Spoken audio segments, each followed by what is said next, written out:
នៅកន្លែងនេះខ្យល់អាកាសគ្រប់ម៉ោងមកបែបនេះនៅកន្លែងមិនកងគេហ្នឹងណាខ្យល់ខ្លាំងណាខ្យល់បាទដែលបងប្អូនកំពុងឃើញអញ្ចឹងណា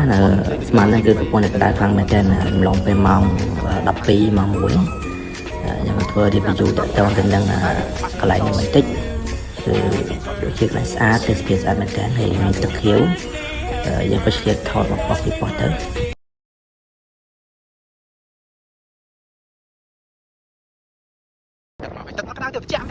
យើងកំពុងចាំខ្លួនដើម្បីត្រៀមទៅស្ទូចត្រីណាស្ទូចត្រី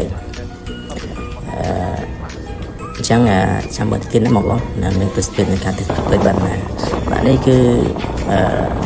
ខ្ញុំជាដំណើរទៅហើយមុនដល់កន្លែងស្ទូចត្រីយើងថតទីជំវិញបន្តិចណាបាទស្អាតមែនតើបាទក៏ស្ដាច់គឺខ្ញុំឲ្យបន្ទុក10 លើ 10តែម្ដងបាទគឺស្អាតអត់បានទេហើយសម្រាប់ការស្ទូចត្រីហ្នឹង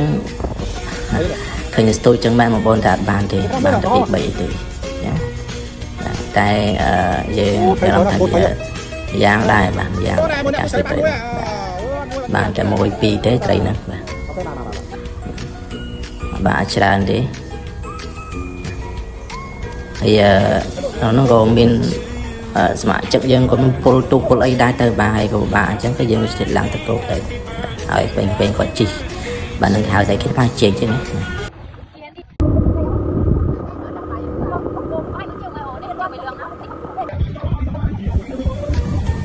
បាទថ្ងៃទី2យើងក៏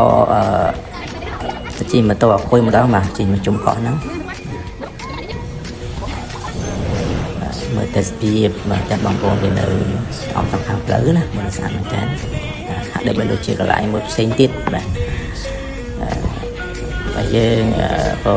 សំដៅទៅលើកោះមួយដែលយើងជិះទូកទៅស្ទូចហ្នឹងយើងឃើញទឹកពីយ៉ាងណានិយាយតែមួយឆ្ងាយឃើញយើងមកលេងហ្នឹងមកแล้วก็ឆ្លៀតថតបានមកប៉ោះពីប៉ោះទៀតទៅបាទកន្លែងហ្នឹងស្អាតបាទកន្លែងនេះមិនដឹងកន្លែងហៅកន្លែងអីទេគ្រាន់តែយើងពេលយើងជិះទូកទៅស្ទូចត្រីហ្នឹងយើងងាកមកឃើញកន្លែងហ្នឹងអញ្ចឹងណាងាកមកទាំងទៅទាំងមកទៅឆ្វេងដៃងាកឃើញកន្លែងហ្នឹងទៅក៏យើងទៅភ្នែកចិត្តថាចង់មកមើលបន្តិចបាទតែយើងក៏បានមកមើលមែនបាទមិនទៅជុំស្អាតដែរបាទខ្យល់អាកាសក៏វិទ្យាបាទឆ្លៀតចូល selfie ខ្លួនឯងទីមួយទៅ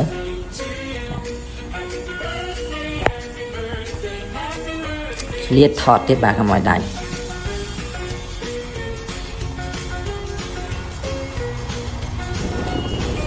បាទចាញ់ពីនោះមកយើងក៏ទៅមើលដងស្ដាច់ណាល្បីឮថាខ្លាចទឹកផុសចេញបាត់រហូតបាទទៅមើលផ្ទាល់ម្ដង